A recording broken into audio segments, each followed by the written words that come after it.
Hello everyone, शिक्षा सब तक में आपका स्वागत है। हम लोग सॉल्यूशन के टॉपिक्स को आज आगे बढ़ाते हैं। हम लोग का तीसरा लेक्चर है सॉल्यूशन में आज हम लोग पढ़ेंगे कि वेपर प्रेशर क्या होता है और राउल्ट्स लॉ क्या होते हैं। तो दो चीजें हमको आज पढ़नी है अपने टॉपिक में, वेपर प्रेशर और राउल्ट्स लॉ। तो देखते हैं कि वेपर प्रेशर क्या होता है। पहला टॉपिक हम लोग उठाते हैं जिनको पढ़ना है वो वेपर प्रेशर।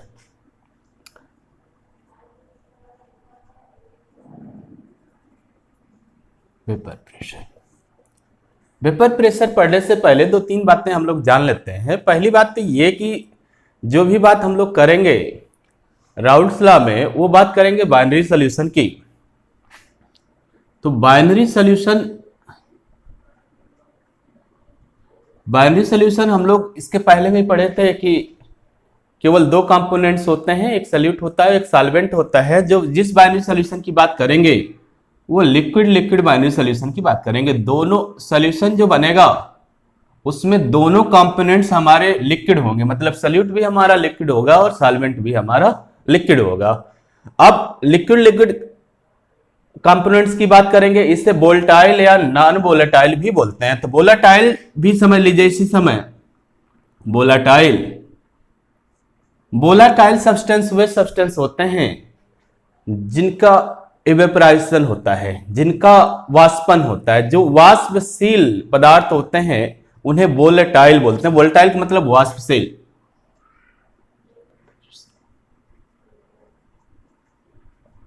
जिनका इवेपोरेशन होता है, जिनका वाष्पन होता है, उन्हें हम लोग वोलेटाइल बोलेंगे।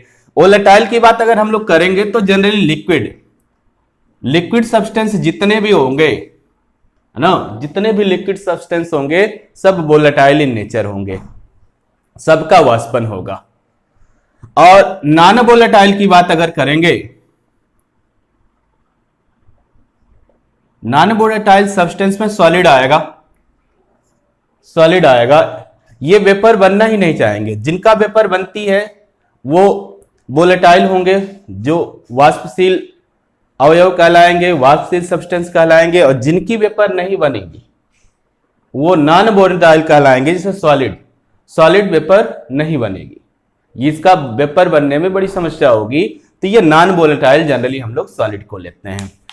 एक चीज और समझिएगा यहीं पर कि आइडियल सॉल्यूशन की बात जब हम लोग ग्राफ खींचेंगे, राउल्ट्स का ग्राफ खींचेंगे, तो वहां पे हल्की सी बात करेंगे आइडियल बाइनरी सॉल्यूशन की। तो आइडियल बाइनरी सॉल्यूशन का मतलब होगा, हल्की सी चीजें यहां सीखिएगा, इसका अलग से टॉपिक हम लोग पढ़ेंगे। आइडियल बाइनरी सॉल्यूशन की जब बात करेंगे तो दोनों कंपोनेंट्स वोलेटाइल होंगे। इसमें दो बातें ध्यान रखिएगा कि द कंपोनेंट्स जो होंगे वो वोलेटाइल होंगे,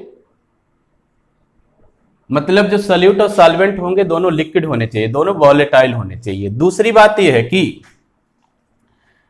जो सॉल्यूशन का टेम्परेचर है वो इफेक्टिव नहीं होना चाहिए इनको मिक्स करने से। अगर हम कंपोनेंट आपस में मिक्स कर दें, सॉल्यूट सॉल्वेंट मिक्स कर दें, तो टेम्परेचर सॉल्यूशन का ना तो बढ़ना चाहिए और ना ही घटना चाहिए। मतलब ना तो एब्जॉर्प्शन होना चाहिए ना ही इवोल्यूशन होना चाहिए।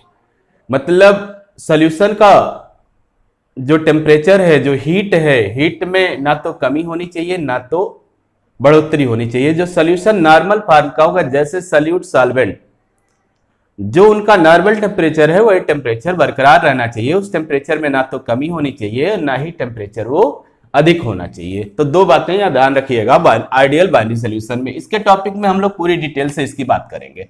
अब बात कर लेते हैं वेपर प्रेशर की।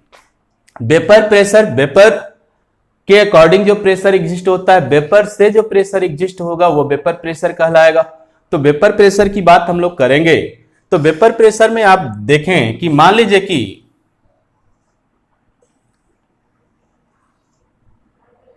कोई आपका लिक्विड सब्सटेंस है,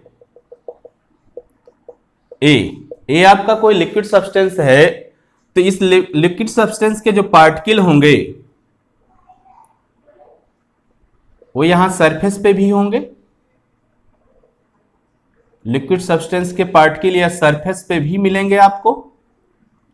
होगा क्या, जब आप इसको हीट देंगे, गर्म करेंगे, तब जो लिक्विड में हीट होती है वो स्टीम टाइप की, मतलब ऐसे ये पार्टिकल्स हीट पाएगा, फिर ऊपर जाएगा, फिर इधर का पार्टिकल आएगा, ये हीट लेगा, ऊपर जाएगा, तो इस तरह से एक स्टीम बनती है,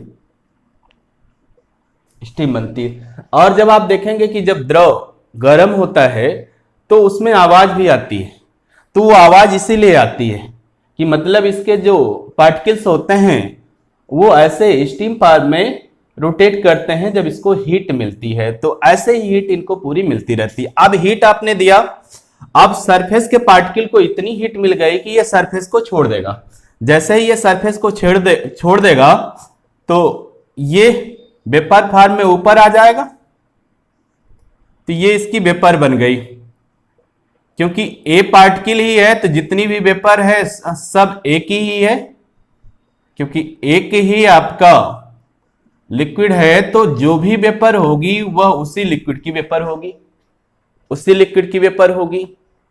अब होगा क्या कि यहां पर वेपर बनेगी, लेकिन जब ये क्लोज्ड कंटेनर की बात करेंगे, यहां ध्यान दीजिएगा, वेपर प्रेशर की बात हम लोग क्लोज्ड कंटेनर की बात कर रहे हैं। जो क्लोज्ड कंटेनर नहीं होगा तो हम वेपर प्रेशर को मेजर नहीं कर सकते, क्योंकि वेपर बाहर चली जाएगी। क्लोज्ड कंटेनर होगा तो यहां पर तो इवेपोरेशन हो रहा है, इसका वाष्पन हो रहा है, साथ साथ कंडेंसेशन भी होगा। जो ये क्लोज्ड कंटेनर की सरफेस है यहां पर इस वेपर का कंडेंसेशन भी हो जाएगा, मतलब संघनन भी हो जाएगा, तो वेपर यहां पर लिक्विड फॉर्म में हो जाएगी। तो यहां पर तो वेपर रहेगी लेकिन सरफेस पे इसका कंडेंसेशन भी हो जाएगा। तो आप देखें कि जो वेपर हो रहा है, वेपराइज हो रहे हैं, जो जितनी वेपर बन रही है उतना ही कंडेंसेशन हो रहा है, तो मतलब लिक्विड भी बन रही है। तो लिक्विड और वेपर में एक काइनेटिक इक्विलिब्रिया जनरेट हो जा रहा है। लिक्विड और वेपर में काइनेटिक इक्विलिब्रिया जनरेट हो रहा है, मतलब जितनी वेपर बन रही है उतनी ही लिक्विड बन जा रही है। तो ये जो काइनेटिक इक्विलिब्रिया जनरेट हो गया, तो काइनेटिक इक्विलिब्रिया जनरेट हो गया, इसका मतलब ये जो आपका लिक्विड है इसमें कोई सी प्रकार का कोई चेंज नहीं हो रहा है। वेपर बन रही फिर लिक्विड बन रही है, ये काइनेटिक इक्विलिब्रिया हो गया ड्यू टू वेपराइजेशन। अब क्या होगा कि ये जो वेपर है, ये जो वेपर है लिक्विड की, ये जो प्रेशर एग्जिस्ट करेगी, जो प्रेशर डालेगी इस लिक्विड के सरफेस पे, उसी को कहेंगे वेपर प्रेशर ऑफ लिक्विड। तो जो प्रेशर वेपर ने लगाया लिक्विड की सरफेस पे उसी को कहा गया वेपर प्रेशर। तो वेपर प्रेशर, तो pressure, the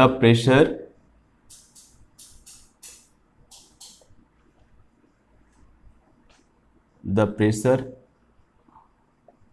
applied by vapor at liquid surface called vapor pressure of liquid। मतलब ये जो प्रेशर वेपर ने एग्जिस्ट किया, वेपर ने जो प्रेशर लगाया, वाष्प ने जो दाब लगाया इसकी सतह पर, द्रव की सतह पर, उसे कहा गया, उस द्रव का वाष्प दाब, उसे कहा गया वेपर प्रेशर ऑफ लिक्विड। अब इस बात को यह ध्यान रखिएगा कि जब ये लिक्विड और वेपर में इक्विलिब्रिया है, काइनेटिक इक्विलिब्रिया है, तो जो इसका वेपर प्रेशर होगा वो प्योर लिक्विड का वेपर प्रेशर होगा। काइनेटिक इक्विलिब्रिया ये बताता है कि ये प्योर लिक्विड का वेपर प्रेशर है, क्योंकि एक ही लिक्विड है, एक ही लिक्विड है और उसमें काइनेटिक इक्विलिब्रिया है वेपर और लिक्विड में, मतलब जितना वेपर है उतना ही लिक्विड है। तो मतलब जो ये वेपर प्रेशर होगा वो प्योर लिक्विड का वेपर प्रेशर होगा। तो अगर हम लोग कहीं पर नॉट लगाते हैं प्रेशर के ऊपर तो इसे प्योर वेपर प्रेशर बोलते हैं, प्योर वेपर प्रेशर बोलते हैं, और जिसका जो नीचे लिखा जाता है उसका प्योर वेपर प्रेशर होता है। तो यहां पर जो वेपर प्रेशर होगा वो वेपर प्रेशर होगा प्योर लिक्विड ए का, तो इसे बोलेंगे P0 A,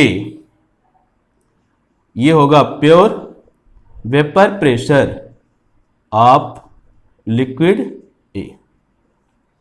तो यहां से हम लोगों ने देखा कि वेपर प्रेशर, वेपर से जो प्रेशर एग्जस्ट होता है किसी लिक्विड की सरफेस पे, उसको बोलते हैं। अब हम लोग देखते हैं कि ये जो हमारा वेपर प्रेशर है, ये वेपर प्रेशर को इफेक्ट कौन कौन से कारक करते हैं, कौन कौन सी कंडीशन होती हैं जो वेपर प्रेशर को इफेक्ट करती हैं। तो factors effecting vapour pressure of liquid, किसी लिक्विड के वेपर प्रेशर को कौन कौन से फैक्टर इफेक्टिव करते हैं। इसमें पहला फैक्टर जो आता है जो लिक्विड के वेपर प्रेशर को इफेक्टिव करता है, एक बात यहां ध्यान रखिएगा कि शेप, साइज कंटेनर की ये वेपर प्रेशर को इफेक्टिव नहीं करती है। तो vapour pressure per unit area की बात आप करते हो, तो एरिया जितना ही बढ़ाओगे आप टेम्परेचर भी तो उतना ही बढ़ाओगे, गर्म भी तो उतना करोगे। तो पर यूनिट एरिया का जो टेम्परेचर होगा वो लगभग सेम होगा, वेपराइजेशन सेम होगा वहां पर। तो शेप, साइज कंटेनर की वो वेपर प्रेशर को इफेक्टिव नहीं करती है। इफेक्टिव कौन कौन सा करता है? पहला फैक्टर होता है कि नेचर ऑफ कंपोनेंट्स,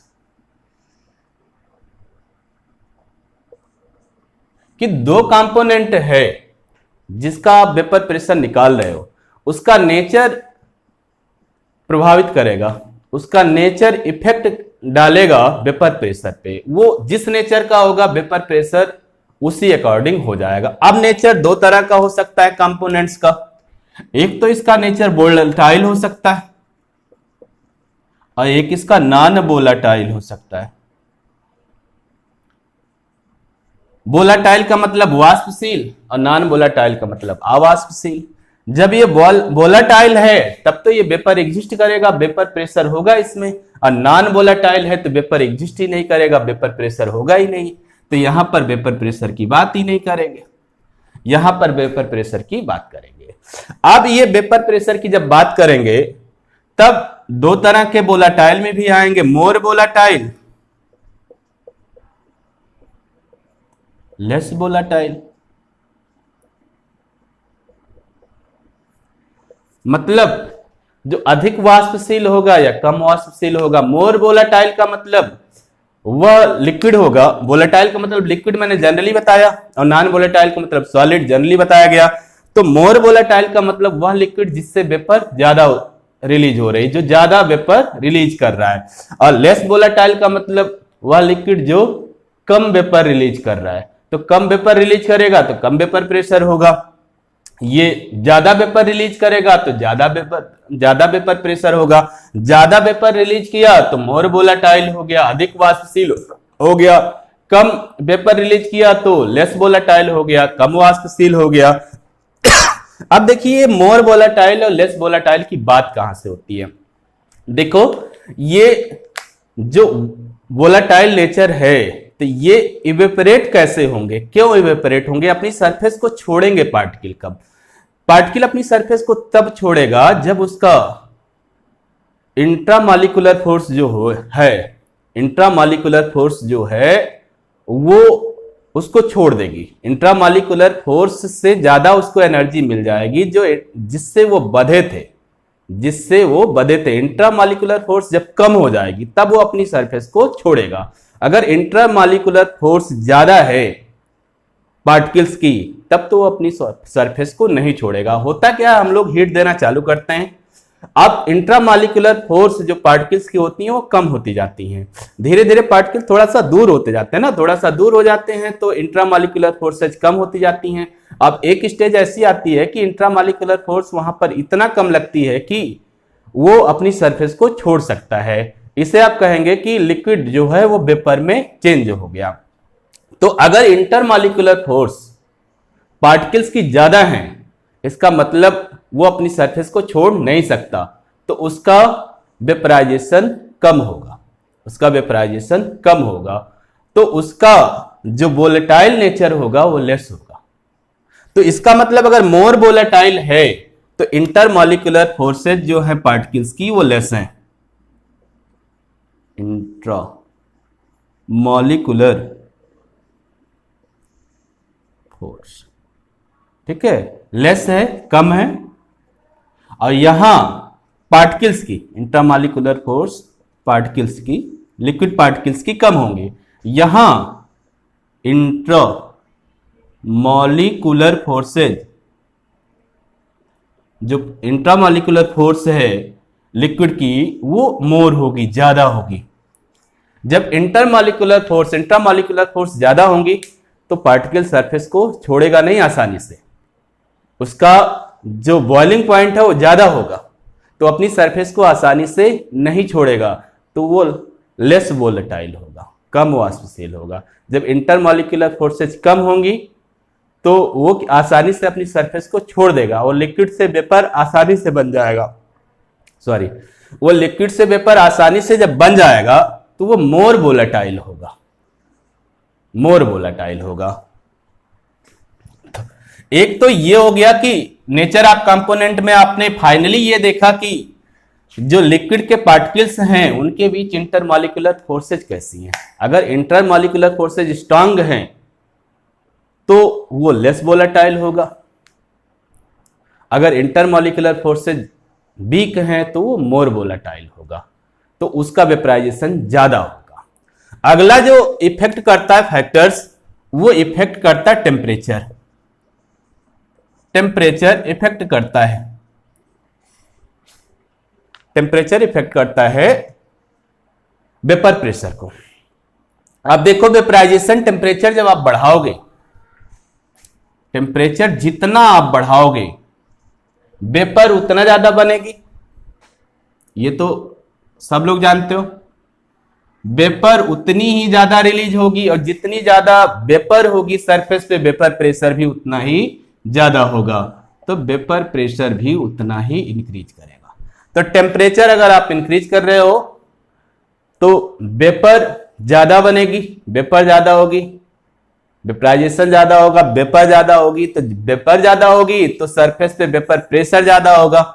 तो अगर टेम्परेचर आप इंक्रीज कर रहे हो तो वेपर प्रेशर इंक्रीज करेगा। इसी का उल्टा टेम्परेचर जब आप डिक्रीज करोगे तो वेपर कम होगी, वेपर कम होगी, वेपर प्रेशर भी कम होगा, वेपर प्रेशर भी कम होगा। तो इस तरह से हम लोगों ने देख लिया कि कौन कौन से फैक्टर थे जो वेपर प्रेशर को इफेक्ट कर रहे थे।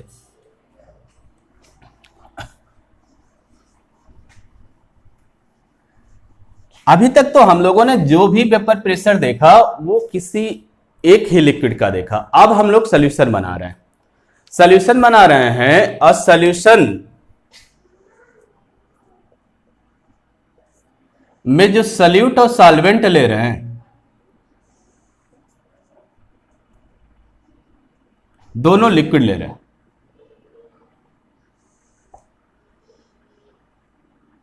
दोनों लिक्विड ले रहे हैं, तो मतलब दोनों volatile, solution of two volatile components. तो ये भी सॉल्यूट भी आपका वोलेटाइल है क्योंकि लिक्विड है, और सॉल्वेंट भी आपका वोलेटाइल है क्योंकि लिक्विड है। तो इसे कहेंगे solution of two volatile components.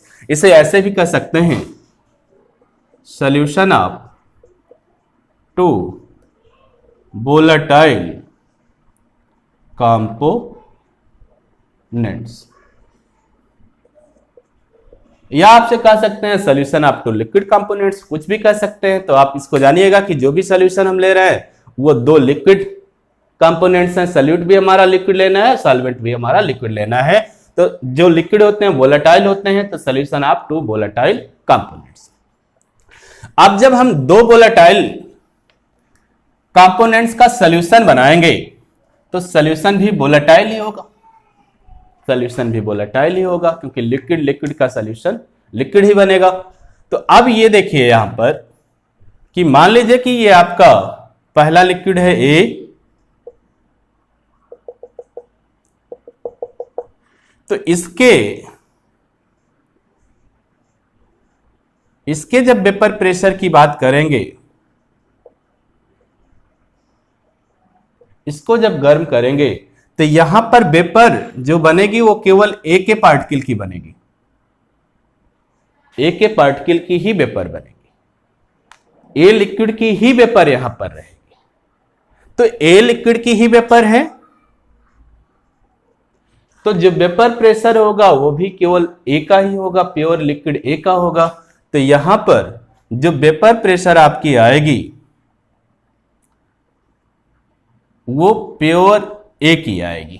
Vapour pressure जो होगा लिक्विड ए का वो होगा पीए नॉट। हमने कहा नॉट लग गया तो मतलब प्योर की बात करिएगा। तो यहां पर जो वेपर प्रेशर आएगा लिक्विड ए का तो वो pure vapour pressure liquid A का आएगा। अब इसी तरह से मान लीजिए आपका दूसरा कंपोनेंट जो है वो भी लिक्विड है,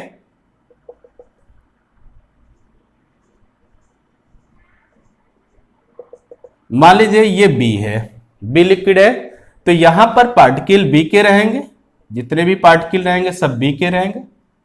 तो यहां पर जो वेपर होगी तो वेपर बी की ही रहेगी, वेपर बी पार्टिकल की रहेगी, मतलब प्योर बी के पार्टिकल ही है, इसमें दूसरा कोई पार्टिकल नहीं है।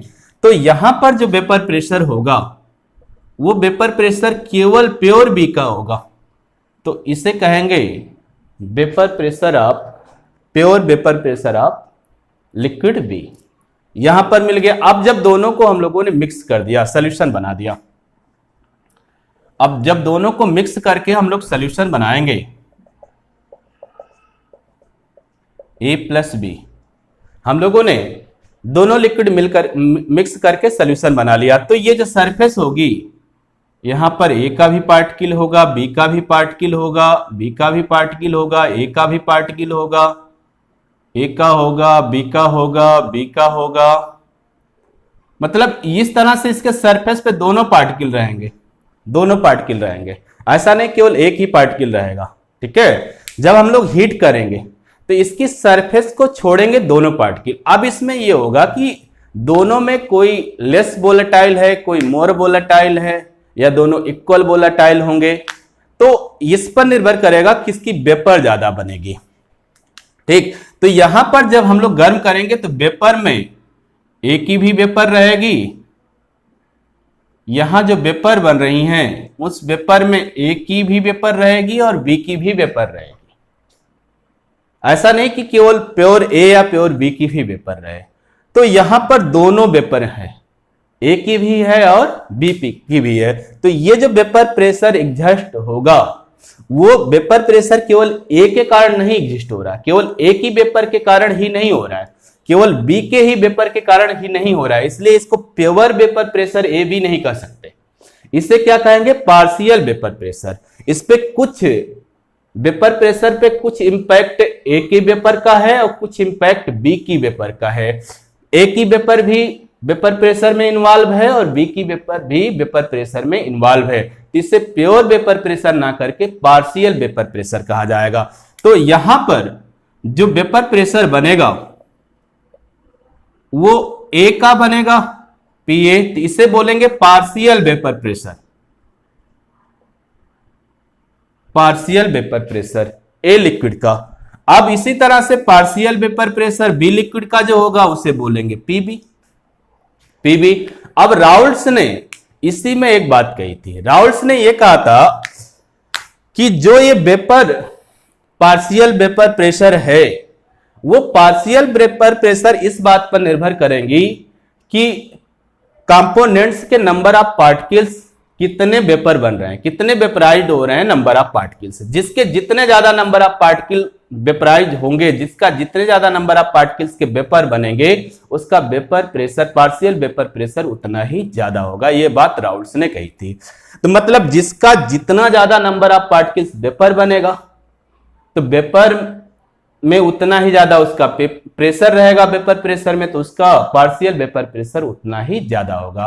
तो नंबर ऑफ पार्टिकल्स मतलब क्या हुआ, नंबर ऑफ पार्टिकल्स जिसके ज्यादा होंगे तो मतलब कंसंट्रेशन की बात हो रही है, कंसंट्रेशन टर्म होगा। तो नंबर ऑफ पार्टिकल्स हम किससे रिलेट कर सकते हैं, नंबर ऑफ पार्टिकल्स हम रिलेट कर सकते हैं मोल फ्रैक्शन से। तो इसको कहा गया कि जिस सब्सटेंस का, जिस कंपोनेंट का मोल फ्रैक्शन ज्यादा होगा उसका पार्शियल प्रेशर ज्यादा होगा, और जिस कंपोनेंट का मोल फ्रैक्शन कम होगा उसका पार्शियल प्रेशर कम होगा। तो राउल्ट्स ने यही एक थ्योरी दे दी, राउल्ट्स का लॉ हो गया। राउल्ट्स ने कहा कि जो पार्शियल प्रेशर ऑफ कंपोनेंट्स है, पार्शियल प्रेशर ऑफ कंपोनेंट्स है, वो उस कंपोनेंट्स के मोल फ्रैक्शन के डायरेक्टली प्रोपोर्शनल होता है। ठीक है, तो राउल्ट्स ने एक बात यहां पर कह दी, राउल्ट्स लॉ यहां पर आ गया।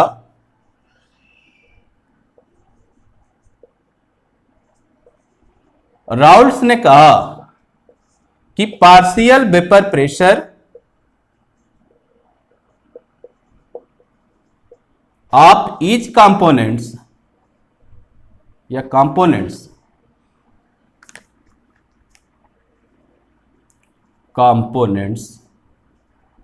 Is are directly proportional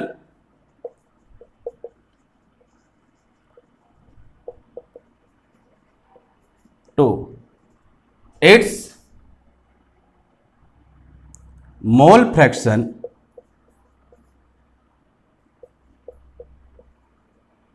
in liquid solution. ये बात कह दी राउल्ट्स ने। राउल्ट्स ने कहा कि जो कंपोनेंट्स हैं, सॉल्यूट या सॉल्वेंट है, उनका जो पार्शियल वेपर प्रेशर होगा वो सॉल्यूशन में उनके मोल फ्रैक्शन के डायरेक्टली प्रोपोर्शनल होगा। जितना सॉल्यूशन में उसका मोल फ्रैक्शन होगा उतना ही ज्यादा उसका वेपर प्रेशर होगा। अब इसको हम लोग अगर लिखें तो ऐसे लिखेंगे, मान लीजिए कि partial vapour pressure A liquid का ए है, पी ए है, ये प्रोपोर्शनल होगी मोल फ्रैक्शन एक्स या जीटा बोलते हैं इसको, मोल फ्रैक्शन ए के, मोल फ्रैक्शन ए के। तो partial vapour pressure of liquid A directly proportional हो गई mole fraction of liquid A in solution. इसी तरह से partial vapour pressure of liquid B, ये डायरेक्टली प्रोपोर्शनल हो गई mole fraction of liquid B in solution. अब इसको हम लोग अगर और सिंपल करें तो यहां पे प्रोपोर्शनल का जो आपका प्रोपोर्शनल साइन है उसको हटाओगे, एक कांस्टेंट लगाओगे। तो ये कांस्टेंट जो लगाया इन्होंने वो ऐसे लगाया कि पी ए इक्वल होगा पी ए नॉट जीटा ए या एक्स ए। तो ये कहा गया कि यहां जो ये कांस्टेंट होगा, ये constant pure vapour pressure of liquid ए के इक्वल होगा। लिक्विड के प्योर वेपर प्रेशर के इक्वल ही वो कांस्टेंट होगा जब पार्शियल वेपर प्रेशर इसके इक्वल हो जाए। अब इसको हम लोग फर्स्ट इक्वेशन मान लें। इसी तरह से यहां भी जो हम लोग कांस्टेंट लगाएंगे वो इसका प्योर वेपर प्रेशर लगा देंगे। तो pure vapour pressure of B zeta B, ये दो इक्वेशन बन गए। अब डाल्टन ने यह कहा था कि जो पार्शियल वेपर प्रेशर होता है, पार्शियल प्रेशर को अगर आप ऐड कर दोगे तो किसी क्लोज कंटेनर में टोटल प्रेशर आपको मिल जाएगा। तो डाल्टन लॉ के अकॉर्डिंग अगर हम बात करें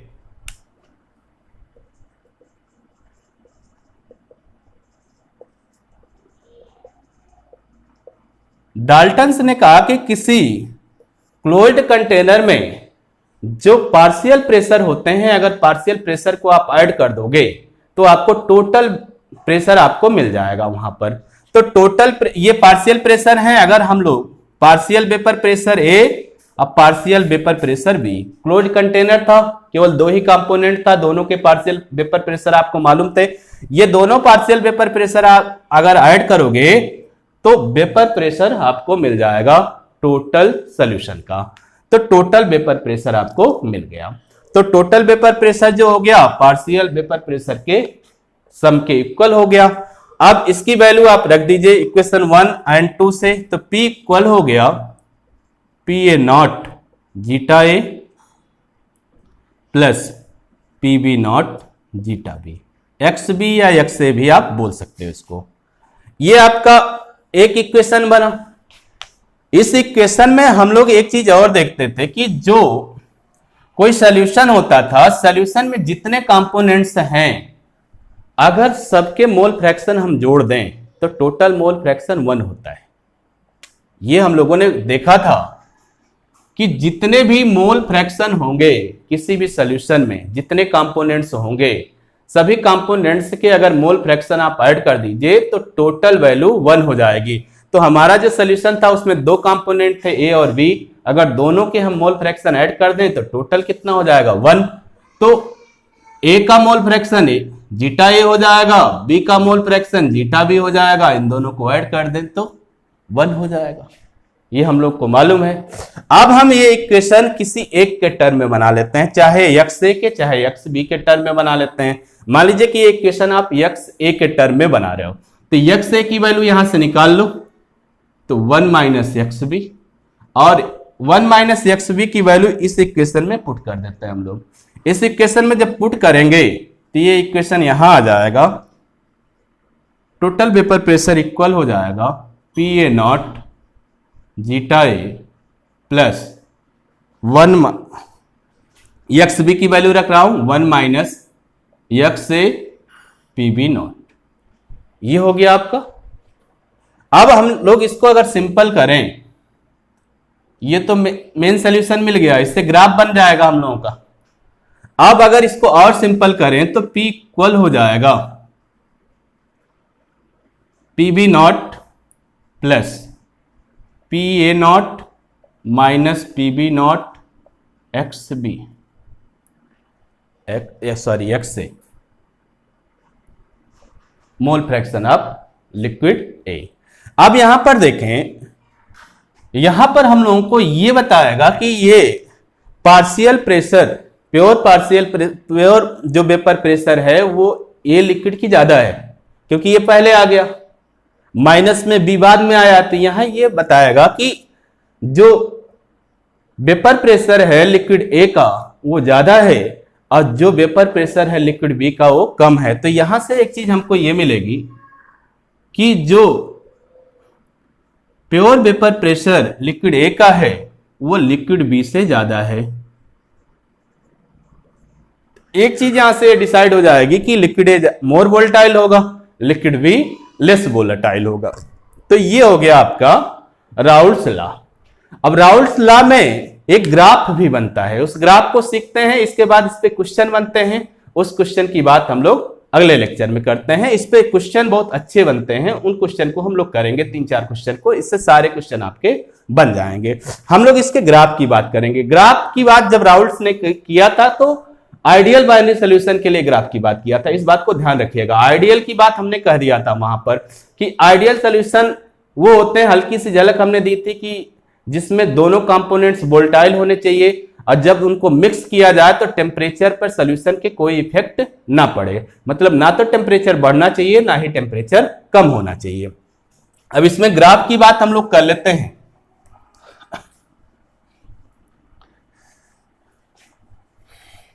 अकॉर्डिंग आइडियल बाइनरी सॉल्यूशन के अकॉर्डिंग ग्राफ की बात करेंगे। इसमें ग्राफ हम लोग खींचेंगे तो वेपर प्रेशर के लिए दो एक्सिस हम लोग मानेंगे।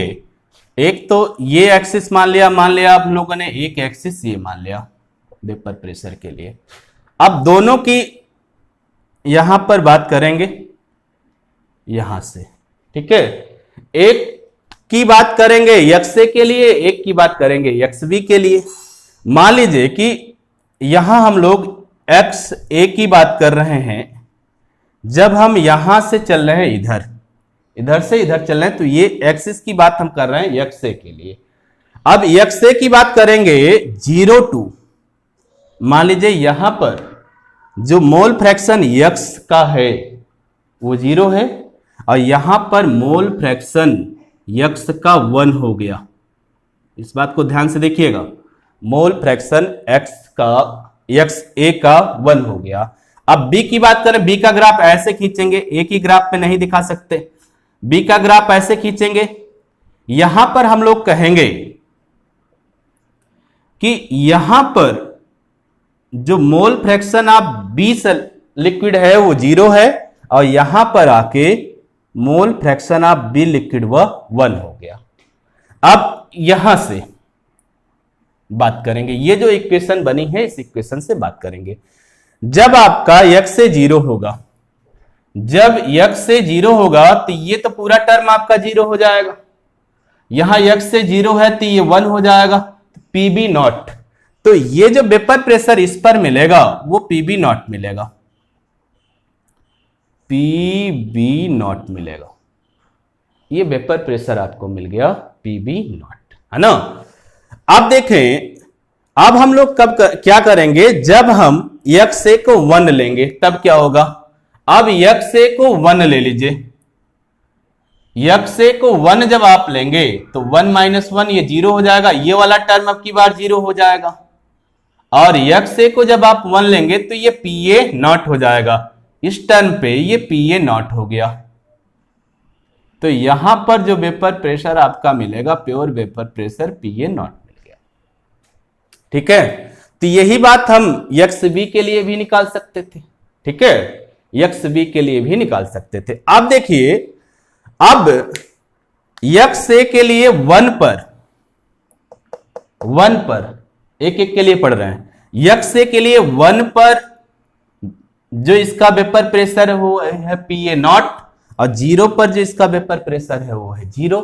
तो मतलब अगर हमको किसी का ग्राफ खींचना होता था तो हम लोग दो उसके पॉइंट्स निकालते थे और दोनों पॉइंट्स को मिला देते थे, ग्राफ मिल जाता था।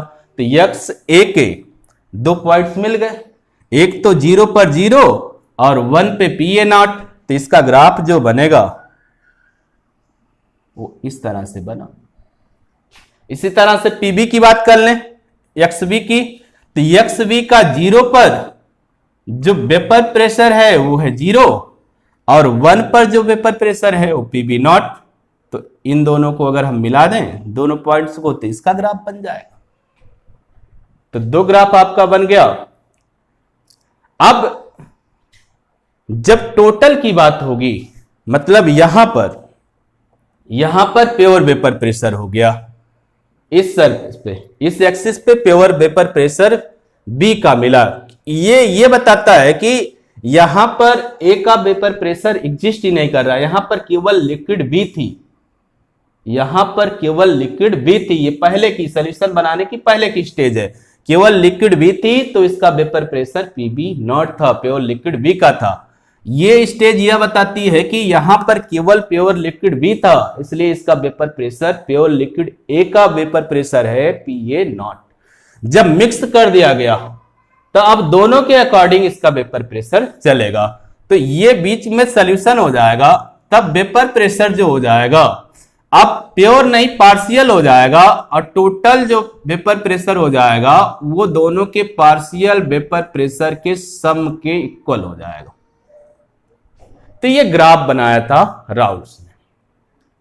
तो इस तरह से हम लोगों ने देख लिया कि वेपर प्रेशर क्या होते हैं, वोलेटाइल कंपोनेंट्स क्या होते हैं, आइडियल सॉल्यूशन की थोड़ी सी झलक ली हम लोगों ने देखा कि जो वेपर प्रेशर हम निकालते हैं वो वेपर प्रेशर क्लोज्ड कंटेनर के लिए निकालते हैं। अब वेपर प्रेशर अगर केवल अकेले लिक्विड का निकालेंगे तो क्या होगा, अगर उसको हम लोग मिला देंगे, 2 वोलेटाइल लिक्विड्स को मिला के सॉल्यूशन बनाएंगे तो उनका वेपर प्रेशर क्या होगा।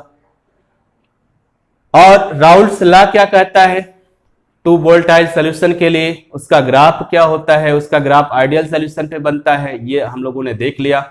और वेपर प्रेशर को इफेक्ट कौन कौन से फैक्टर करते हैं, टेम्परेचर कैसे इफेक्टिव करता है, और नेचर ऑफ कंपोनेंट्स कैसे उसको इफेक्टिव करते हैं, इस बात को हम लोगों ने देख लिया। अब इस पे क्वेश्चन करने हैं, उस क्वेश्चन को हम लोग अगले लेक्चर में करते हैं। आज के लिए इतना ही, धन्यवाद, आपका दिन शुभ।